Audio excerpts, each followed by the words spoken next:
Thanks for staying with NDTV. You're watching the Thursday edition of the World Report. And I'm Arjun, Samar, Mahendran. Let's begin.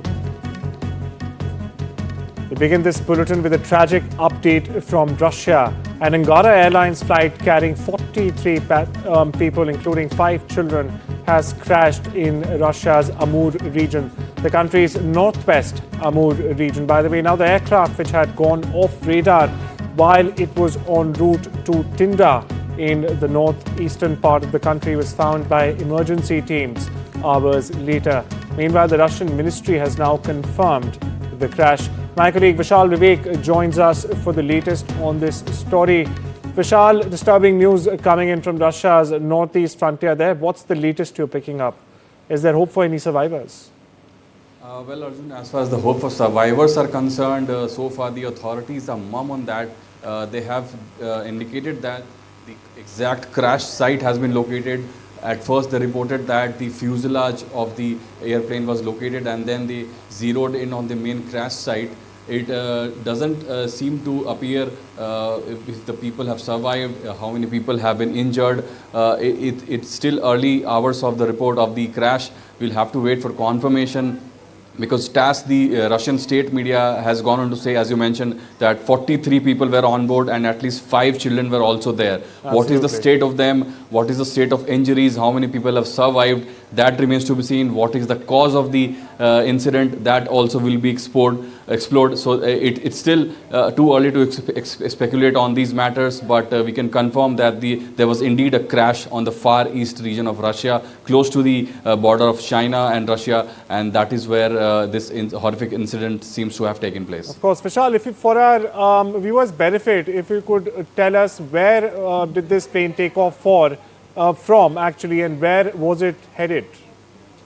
So this is a small range aircraft. It was only about 25 to 30 meter in length, and the top speed of this aircraft was only about 400 km per hour, which is almost half the top speed of a normal aircraft, normal passenger aircraft. So it was a small distance. It was in the eastern region of Russia. The destination was Tinda, as mentioned in the reports, and right before reaching Tinda, it seems to have been met with some untoward incident and it crashed. There were multiple attempts to land the aircraft, and I think on the second or the third attempt, the aircraft crashed, and the state of the passengers are not yet known, but as we've been talking, that at least 43 people could have been on the aircraft, and the state of these people will have to be known soon.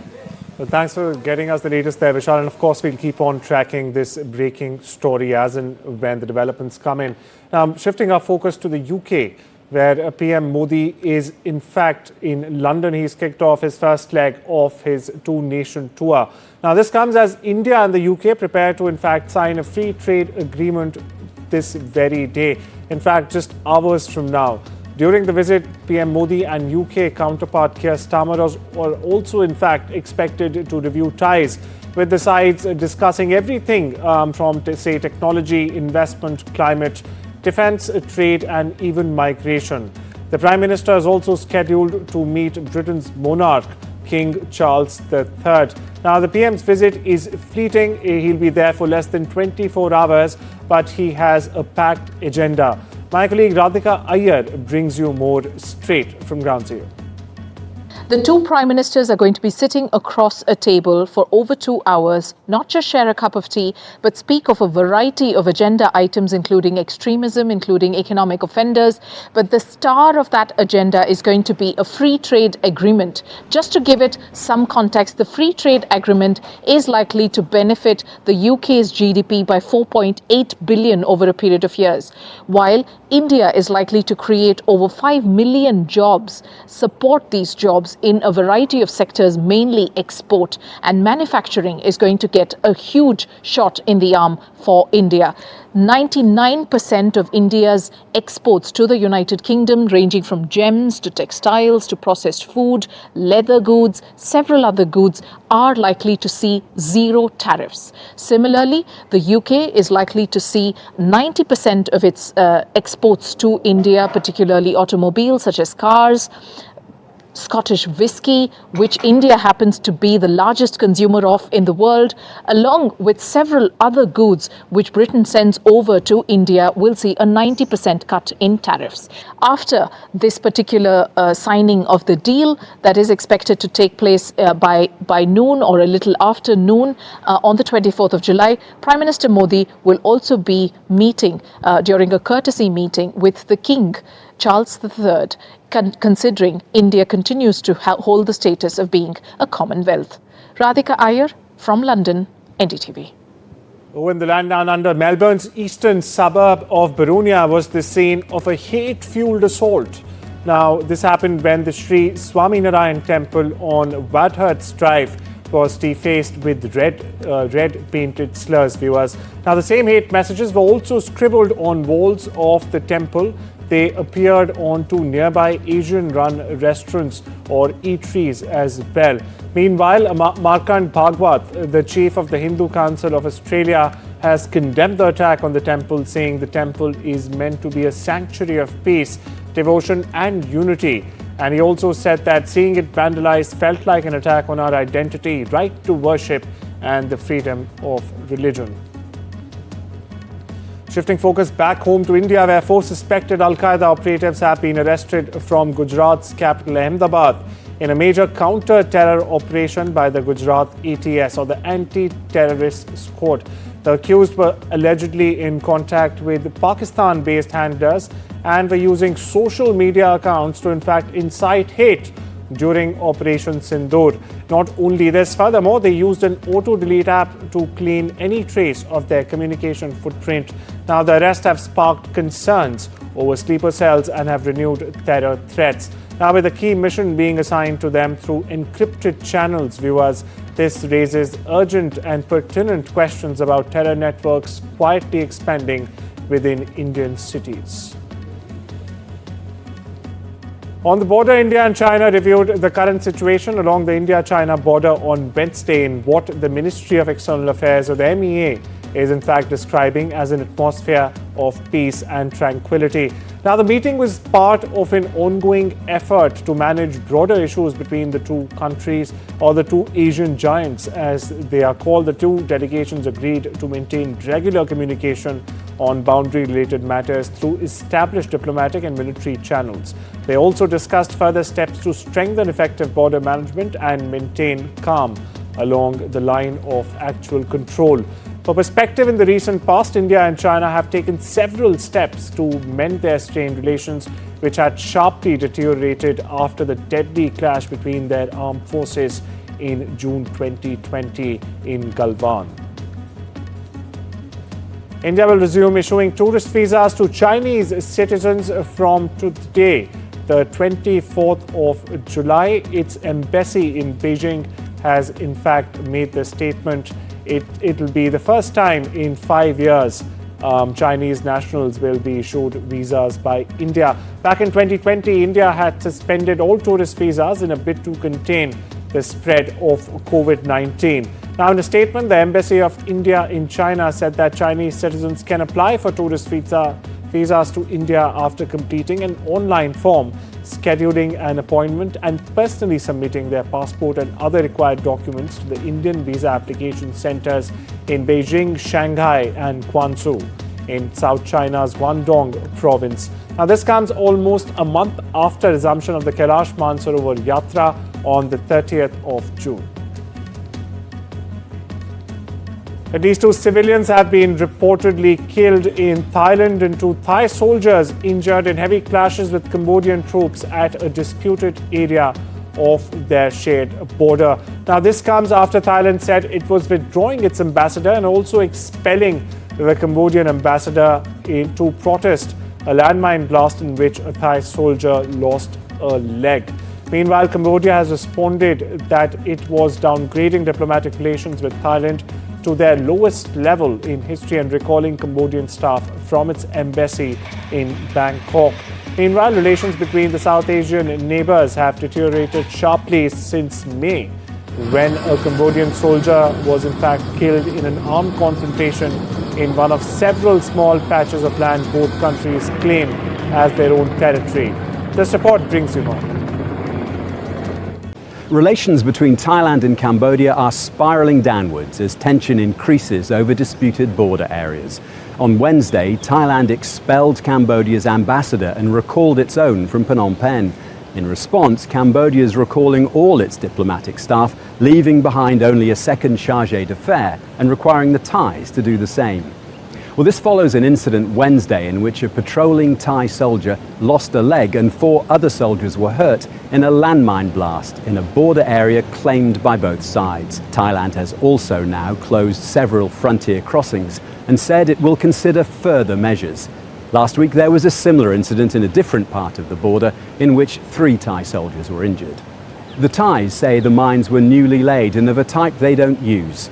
The armies called on Cambodia to take responsibility and called the incident a serious threat to peace and stability in the border region. But Cambodia has called the claims baseless. It denies planting the devices and says these locations are still littered with old mines from previous conflicts. It also said the Thai soldiers were inside Cambodia, not Thailand, and that they were violating an agreement on patrolling paths. The 2 neighbours have long disputed the ownership of several small parcels of land. This current, increasingly bitter face-off turned deadly in May when a Cambodian soldier died in an armed clash. Efforts to defuse the situation have so far failed. Meanwhile, nationalist passions are rising on both sides of the border. Over in the Middle East, Iran has agreed to allow a technical team from the UN nuclear watchdog IAEA to visit in the coming weeks to discuss relations between the International Atomic Energy Agency and Tehran. Iran's Deputy Foreign Minister Kazem Garbabadi said on Wednesday. Now, the delegation will come in Iran to discuss the modality and not to go to the nuclear sites, he told reporters during a visit to New York for meetings at the United Nations. Staying with the region, a severe hunger crisis is underway, or in fact has taken place in the Gaza Strip. It's been exacerbated, viewers, by Israel's blockade of aid supplies. It has caused widespread malnutrition, leaving both adults and even children struggling desperately for survival. At the Al-Shifa hospital in Gaza City, it's been in fact overwhelmed with malnutrition patients who lie in beds without adequate treatment and even basic food supplies. Meanwhile, many child patients were suffering insufficient medicines and acute food shortage. And when they cry from hunger, their parents could only feed them water. Meanwhile, Steve Witkoff, US President Donald Trump's special envoy for the Middle East, is heading to Europe for a very sensitive negotiation over a Gaza ceasefire and the hostage release talks, the White House has said on Wednesday. Now, during the visit, Witkoff will meet key leaders from the Middle East to discuss the ongoing ceasefire proposals and to end this conflict in Gaza, and to also hope and broker, in fact, the release of hostages. This report brings you more. Donald Trump's Mideast envoy is headed to the region, and that could mean good news for Gaza ceasefire prospects. Steve Witkoff has been delaying this trip as Israel and Hamas conduct negotiations in the Mideast country of Qatar. The fact that he is now coming to the region is a sign that those negotiations have made some progress. Witkoff is expected to begin with a meeting with an Israeli delegation in Rome. Depending on how those talks go, he will then decide whether to continue on to Qatar in hopes of wrapping up a deal that could halt this 21-month conflict. Now, this diplomatic activity comes as conditions on the ground in Gaza continue to deteriorate. The Israeli military is still active. It says it is attacking Hamas targets across Gaza, but this crackdown has contributed to an ongoing humanitarian crisis. Aid groups, residents, UN officials all report dire shortages of food in Gaza, and health officials say that they are beginning to report deaths as a result of hunger and malnutrition. The U.S. State Department says that Witkoff will make the humanitarian situation in Gaza and ways to improve those conditions a focus of this upcoming visit. In the Far East, Russia and Ukraine on Wednesday exchanged prisoners of conflict as delegations of the two countries held their third round of direct talks in Turkey's Istanbul. Now, the swap follows 8 other exchanges, similar exchanges in fact carried out in recent weeks in accordance with an agreement in fact reached between Kiev and Moscow at the second round of peace talks in Istanbul on the 2nd of June. Over in Washington, a subcommittee of the House Committee on Oversight voted Wednesday to subpoena the Department of Justice for files in the sex trafficking investigation into Jeffrey Epstein. Now, 3 Republicans on the panel, in fact, voted with Democrats for the subpoena, sending it through on an 8-2 vote tally. Republican Subcommittee Chairman Republican Kay Higgins of Louisiana said that work to draft the subpoena was only beginning. The vote came just hours before the House was scheduled to end its July work session and depart Washington for a month-long break. Meanwhile, Columbia University has reached a deal with the Trump administration to pay more than $220 million to the federal government to restore federal research money that was cancelled in the name of combating anti-Semitism on campus. The university has announced this Wednesday. Now, under this agreement, the Ivy League school will pay a $200 million settlement over 3 years, the university said. It will also pay $21 million to settle investigations brought by the U.S. Equal Employment Opportunity Commission. As time is step into a short break, much more on the other side.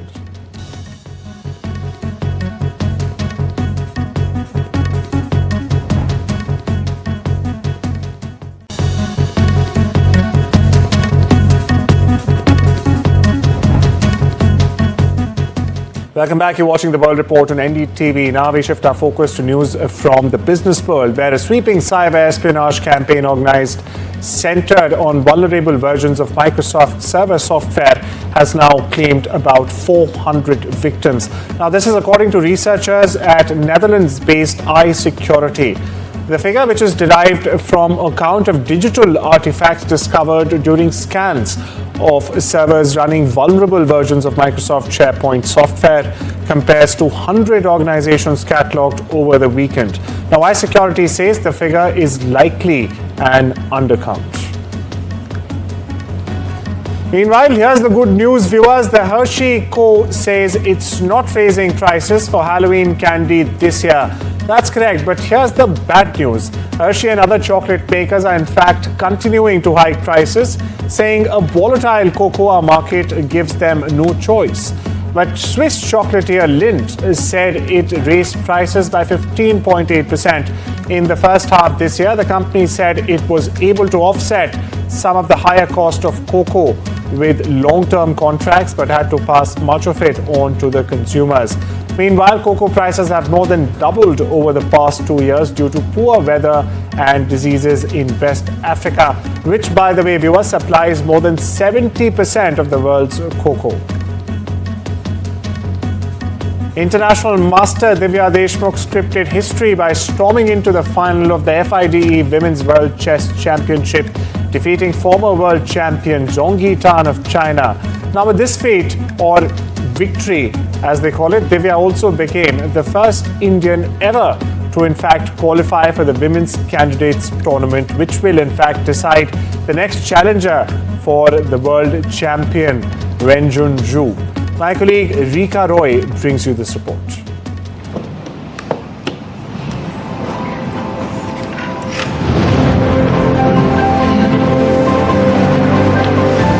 At just 19, Divya Deshmukh is rewriting the script for Indian chess. Calm, focused and fearless, the Nagpur-based Grandmaster defeated top-seeded opponents to book her place in the final of the FIDE Women's Championship.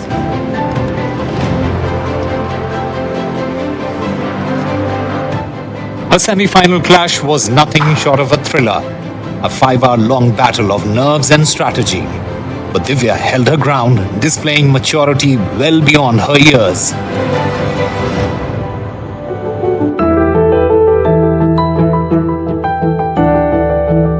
A prodigy from the age of 6, Divya's rise has been meteoric.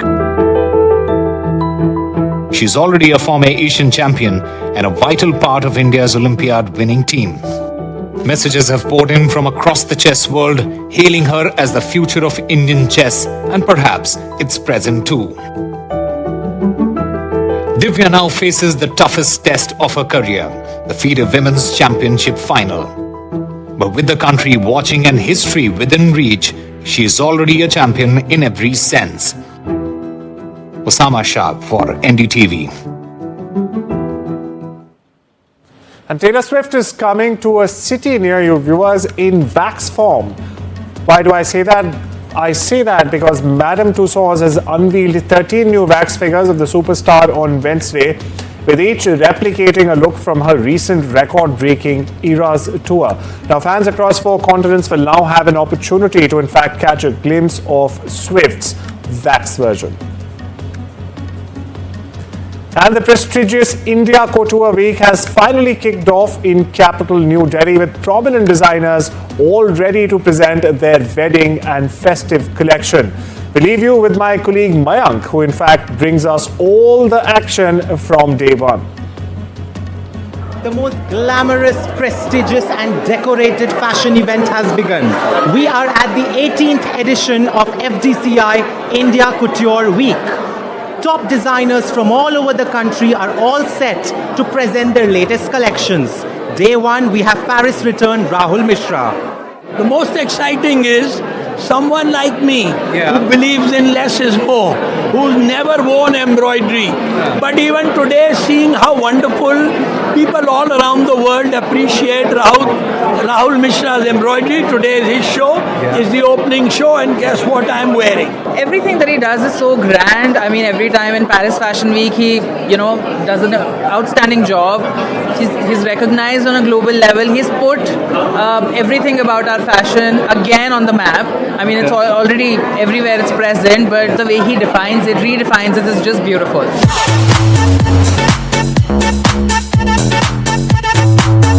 Collection titled Becoming Love. Designer Rahul Mishra displayed different stages of love and affection, color palette changing with each emotion. Shimmering cocktail dresses, lehengas, dramatic veils and 3D roses, all complemented by Tanishq jewels. Models paraded on the runway, designed to look like a moon's surface.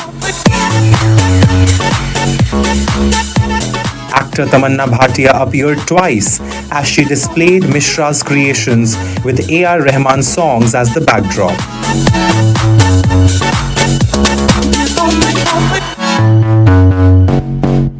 I think it was fab. I think I personally am a big fan of Rahul Mishra pieces because I love the 3D textures that he plays with, and then there's a whole dimension that he's taken his new clothes into, where he's adding more layers to it, more texture, more color, which I'm a fan of, so I love it. I had 2 looks and I thought that it was the most perfect fusion, because my first look was a lehenga, a beautiful lehenga, and then I had this corseted second look with a frame with black flowers. It was amazing. It was amazing, and the contrast was superb. I really enjoyed the show, and it's Rahul Mishra, of course. Who wouldn't want to watch? Well, that was day one of India Couture Week. That was Rahul Mishra. Let's just say in a ready-to-wear package, we got nuggets of couture with references to his last Paris show, Zendaya, Cardi B. The show was overall a visual treat. With camera person Ishita Kaur, this is Mayank Chaudhary for NDTV.